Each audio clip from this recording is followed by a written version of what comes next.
In this video, we're going to be reacting to Ohmeezzy. Markiplier had a #1 movie and Hollywood hates it. I didn't even know Markiplier made a movie, twin.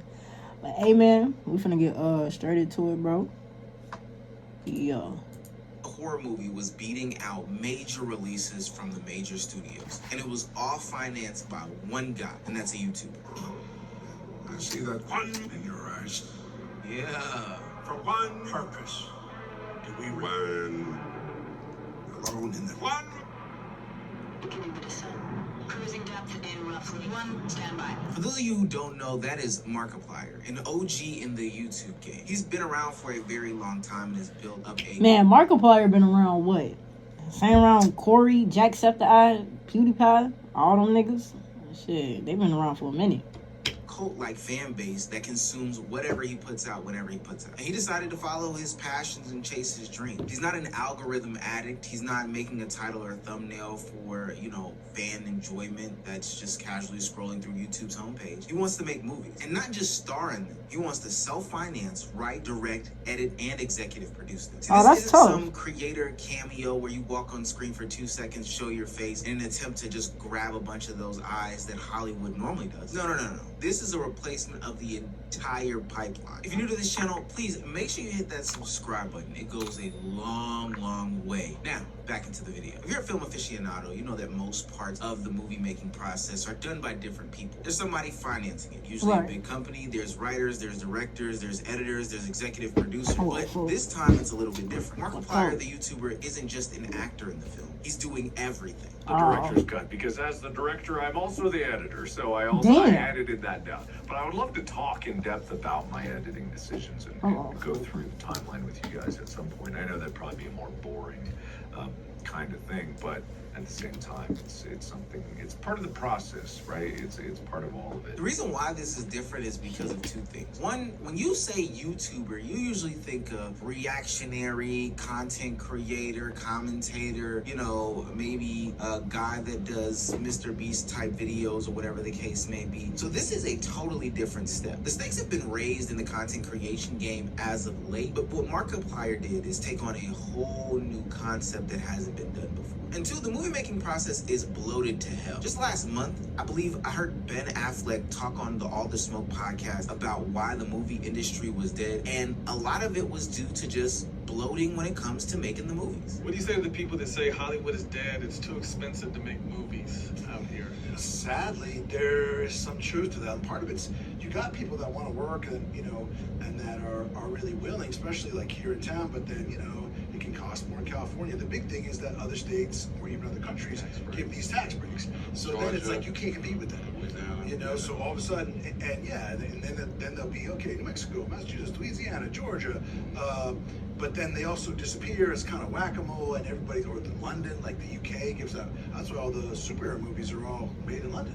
And I'm sure it's a lot of money in the rebates that they're giving away. But to do a movie that you definitely want to hit the theaters, that you definitely want to see, be seen, what would be the budget for that? Like, just to know. People will tell you now, like, it's very, very difficult to make a movie for less than $25 million. Damn.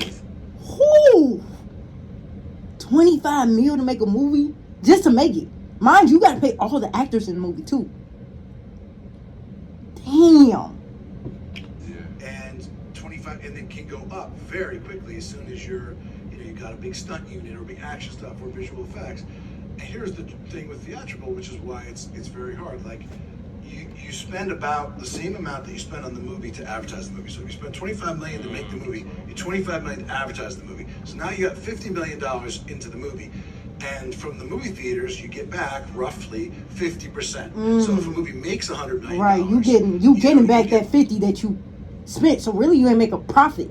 You just getting back the money that you spent. Back $50 million. So who would dare take on such a money pit, especially one that doesn't feature any, A-list actor in order to sell a bunch of tickets? It's not featuring The Rock. It's not featuring Denzel Washington. It shouldn't be successful, but that's the thing. It is. Markiplier's Iron Lung pulled in an estimated $8.9 million on Friday for a first-place finish, an impressive result considering the film was self-distributed and funded by the YouTube star. Domestic gross should climb to $17 million through Sunday, today, well past its initial projections of $10 million. When you build a die-hard cult fan base, they're going to support you no matter what. And not because of big press campaigns that are expensive, or not because there's a Warner Brother or other studios' name slapped on it, but just because of fan reception. This movie is being forced into theaters around the world. Singapore, Malaysia, Brunei, Cambodia, Indonesia, Laos, Myanmar, Philippines, Thailand, Timor, I apologize if I butchered Timor-Leste, Vietnam, Hong Kong,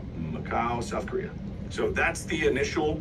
There might be more after that. I am still kind of just like, oh, wow, we're going there. So that's what's going to be in the next batch, and also France, and then I believe a couple other places. I need to follow up with this. This is all coming very fast. I had podcasts also all day that we usually record, so I'm just now catching up to it. I just got off a podcast and I saw the latest news, and I was like, well, I gotta tell people about that more, along with some extra showings in a lot of these European countries. Damn. And we're currently working on South America.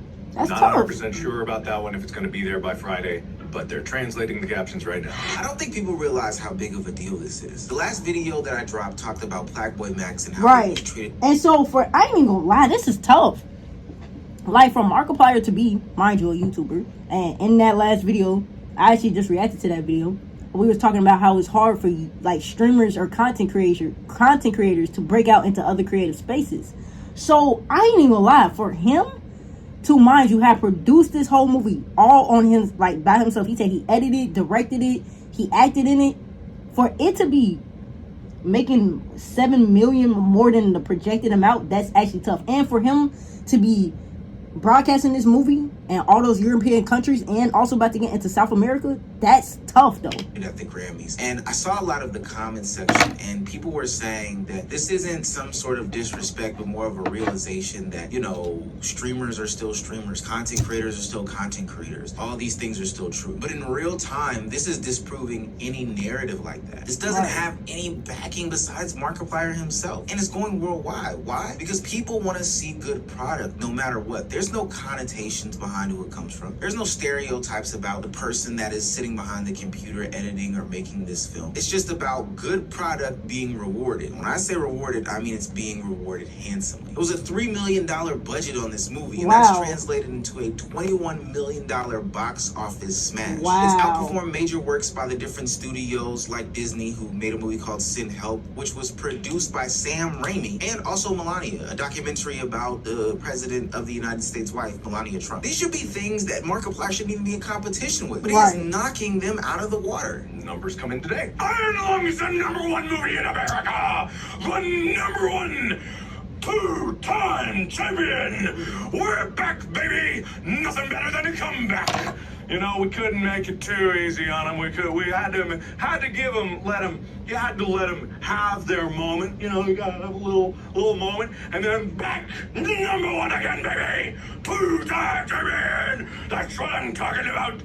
That's what I'm talking about, baby! Now, so far, this has been a glaze fest, and rightfully so. This is a very, very big deal. A YouTuber, somebody who plays video games for a living and recorded silly 8-minute videos so they can be monetized, did all of this. And you think that the rounds of applause would be loud as hell, but there are a lot of disgruntled voices. Why? Because this bucks the system. It first started off with the tracking and the reporting. Markiplier took to the internet to say that, hey, I'm not being reported correctly via my numbers. And the reason why this matters is because people check on these things as a way to see if this is a good movie or if this is a bad movie. Algorithms pick up on these things to push the different trailers and the different tweets about things. If it's big on this chart, we should go watch it. But because it wasn't reported by God knows who correctly, obviously people who are emotionally invested, like Markiplier's fans, took to the internet to say, yo, this is something fishy going on. And the next bit was how it was rated. Now, this is an indie film, and Hollywood's used to indie films. They know how to handle those things. But the difference is there's no direct pipeline to take this indie film creator and put him on the main stage. Why? Because he makes silly internet videos. Indie films are for those who have been to the schools, who have done the due diligence, as they say, and have made short films for their whole life. People that have been a part of the industry, and this is their way of, you know, putting some sort of stepping stone down. Those that are behind the gate. But And so now when you see a 50% score on Rotten Tomatoes from the critics as opposed to a 90% score from the audience, it definitely raises questions. I think what Markiplier is showing to us is that there is a different type of threat that is brewing in the wind. Now, granted, some of these creators who can put on these big productions are still going to team up with the big distributors and, you know, kind of have some control given to them like a Mr. Beast. And I'm not saying that to fault Mr. Beast for doing what he's doing. He has a different end game and different goal. I'm proud of him for being even able to be on that main stage. But Markiplier is doing something different. He's been years building an audience and gaining their trust. He's mastered pacing, editing, and audience psychology. He's controlling the distribution through his own platform, and he can self-finance, and he can self-market. This sounds a lot like some of the streamers that are coming up as they do their big marathon streams. They don't need your permission anymore. You can tag along, but